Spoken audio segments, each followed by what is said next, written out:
এটা আল্লাহ ভালো জানেন আর তার হাবিব ভালো জানেন। এরপর সূরাতুল কলমের ভিতরে আল্লাহ তাআলা পরপর দুইটা শপথ করলেন, নুন ওয়াল কলামি ওয়া মা ইয়াসতুরুন।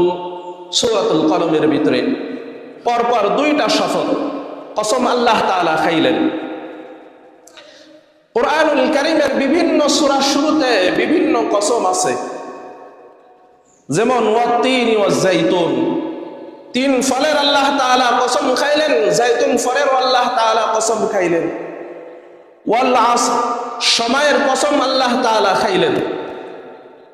বিভিন্ন সময়ে ওয়াদ-দুহা, আল্লাহ তাআলা দোহার কসম খাইলেন। ওয়াশ-শামস, আল্লাহ তাআলা সূর্যের কসম খাইলেন। ওয়াল কমার, আল্লাহ তাআলা চন্দ্রের কসম খাইলেন।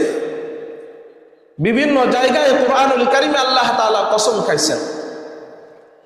মুফাসসিরিন ইকরাম বলেন, কুরআনুল কারীমের যত জায়গায় আল্লাহ তাআলা কসম খেয়েছেন, সমস্ত কসমগুলোকে যদি এক পাল্লায় রাখা হয়, আর সূরাতুল কলমের লাগাতার দুইটা কসম যে আল্লাহ তাআলা খেয়েছেন, এটাকে যদি আরেক পাল্লায় রাখা হয়, তাহলে এই কসমের গুরুত্ব আল্লাহ তাআলার কাছে অনেক বেশি। সুবহানাল্লাহ।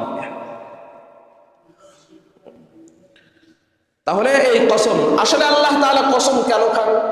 আমাদের প্রশ্ন হলো, আল্লাহর প্রত্যেকটা কথাই তো গুরুত্বপূর্ণ, তাহলে আল্লাহ তাআলা কেন কসম খায়?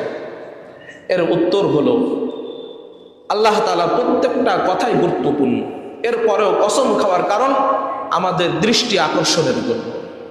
আমরা অনেক সময় কথা বলতে বলতে উস্তাদ যখন ক্লাস নেয় তখন বলে, এই কথাটা কিন্তু ইম্পর্টেন্ট, তোমরা মনোযোগী হও, কারণ এই কথাটা যদি ছুটে যায় তাহলে সমস্যা আছে। এই জন্য আল্লাহ তাআলা পরপর দুইটা কসম খাইলেন, নুন ওয়াল কলামি ওয়া মা ইয়াসতুরুন। প্রথমে আল্লাহ তাআলা কলমের কসম খাইলেন, ওয়াল কলাম। এই কলম কিসের কলম? দুনিয়ার কোন সাধারণ কলম নাকি? এটা আল্লাহ তাআলা সৃষ্টির সর্বপ্রথম সৃষ্টি, যেই জিনিস আল্লাহ তাআলা সৃষ্টি করেছেন সর্বপ্রথম সেই কলম। যেমন রাসূলুল্লাহ সাল্লাল্লাহু আলাইহি ওয়াসাল্লাম বলেন, আউয়ালু মা খালাকাল্লাহুল কলম, যে আল্লাহ তাআলা দুনিয়া সৃষ্টির পূর্বে আল্লাহ তাআলা কলম সৃষ্টি করেছিলেন। কারণ রাসূলুল্লাহ সাল্লাল্লাহু আলাইহি ওয়াসাল্লামের কাছে দুনিয়া সৃষ্টির আগেরও ইলম আছে,